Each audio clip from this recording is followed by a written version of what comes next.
Equality. എല്ലാവർക്കും ഒരേപോലെ അവസരമൊരുക്കുന്ന സാഹചര്യത്തിനെയാണ് സമത്വം എന്ന് പറയുന്നത്. ജനാധിപത്യ ഇന്ത്യയുടെ ആത്മാവ് എന്നത് ഈ സമത്വമാണ്. വോട്ട് ചെയ്യുന്നതിനുള്ള അവകാശം എന്നത് എല്ലാവർക്കും ഒരുപോലെയാണ്. പ്രായപൂർത്തിയായ എല്ലാവർക്കും വോട്ട് ചെയ്യാൻ അവകാശമുണ്ട്. ഇവിടെ ജാതി, മതം, ജനിച്ച സ്ഥലം ഇവയൊന്നും തന്നെ ബാധകമല്ല.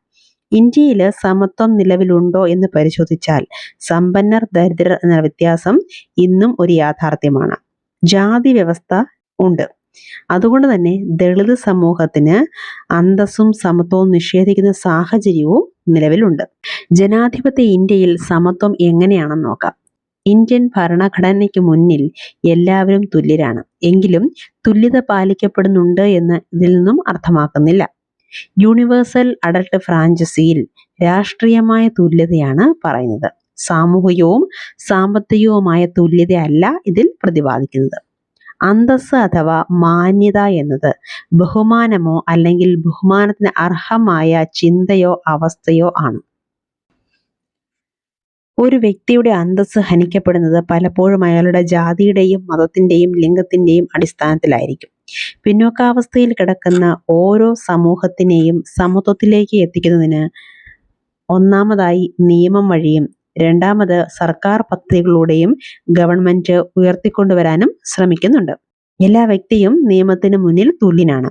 ജാതി, നിറം, മതം, വർഗം, ലിംഗം തുടങ്ങിയ കാര്യങ്ങളുടെ അടിസ്ഥാനത്തിൽ യാതൊരു വിവേചനവും അനുവദിക്കുന്നില്ല. പൊതുയിടങ്ങളിൽ എല്ലാവർക്കും തുല്യാവകാശം ആണ്. തൊട്ടുകൂടായ്മ നിരോധിച്ചിരിക്കുകയാണ് ഇന്ത്യയിൽ. ഉച്ചഭക്ഷണ പദ്ധതി സ്കൂളുകളിൽ നടപ്പിലാക്കിയത് സമത്വം അഥവാ ഇക്വാളിറ്റിയുടെ ഭാഗമായാണ്. ഇതുവഴി കുട്ടികളുടെ ഹാജർനില ഉയർത്തുകയും എല്ലാവർക്കും വിദ്യാഭ്യാസം ലഭിക്കുക എന്നത് സാധ്യമാവുകയും ചെയ്യും. അമേരിക്കയില് 1960 നടന്ന സിവിൽ റൈറ്റ്സ് മൂവ്മെന്റ് മൂലം ആഫ്രിക്കൻ അമേരിക്കൻ ജനങ്ങൾക്കിടയിൽ ഉണ്ടായിരുന്ന നിറവ്യത്യാസത്തിന്റെ പ്രശ്നം പരിഹരിക്കപ്പെടുന്നതിനും ഇക്വാളിറ്റി നിയമം മൂലം ഉറപ്പുവരുത്തുകയും ചെയ്യുന്നതിന് സാധിച്ചു.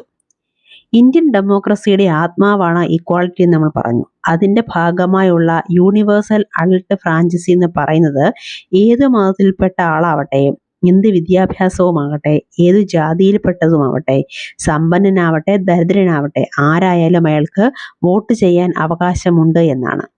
ഒരുപാട് അസമത്വങ്ങൾ ഇന്ത്യയിലുണ്ട്. അതിൽ ഒന്നാണ് ജാതി വ്യവസ്ഥ. നൂറ്റാണ്ടുകളായി നിലനിൽക്കുന്ന ഒന്നാണത്. ജാതി വ്യവസ്ഥ സമൂഹത്തിൽ ആഴത്തിൽ വേരൂന്നിയ ഒന്നാണ്. ഇത് ജനങ്ങൾക്കിടയിൽ വേർതിരിവ് ഉണ്ടാക്കുന്നു. താഴ്ന്ന ജാതിയിൽപ്പെട്ട ദളിതരാണ് കൂടുതൽ ചൂഷണത്തിന് ഇരയാവാറുള്ളത്. വേർതിരിവുകൾ കൂടുതൽ അനുഭവിക്കുന്നത് അവരാണ്. ദളിത് എന്നാൽ തകർന്നത് എന്നാണ് അർത്ഥമാക്കുന്നത്. യാതൊരു അധികാരവുമില്ലാത്ത ശ്രേണിയിൽപ്പെട്ടവരാണവർ. ഇന്ത്യൻ ഭരണഘടന എല്ലാ വ്യക്തികളും തുല്യരാണെന്ന് ഉറപ്പുവരുത്തുന്നു. ഭരണഘടനയ്ക്ക് മുൻപ് യാതൊരു നിയമങ്ങളും വിവേചനങ്ങൾക്കെതിരെ നിലവിൽ ഇല്ലായിരുന്നു. ഇന്ന് ജനങ്ങളുടെ അന്തസ്സും തുല്യതയും ഉറപ്പുവരുത്തുന്നതിനുള്ള നിയമങ്ങൾ ഭരണഘടന ഉറപ്പു നൽകുന്നു. എല്ലാ വ്യക്തികളും നിയമത്തിന് മുൻപിൽ തുല്യരാണ്.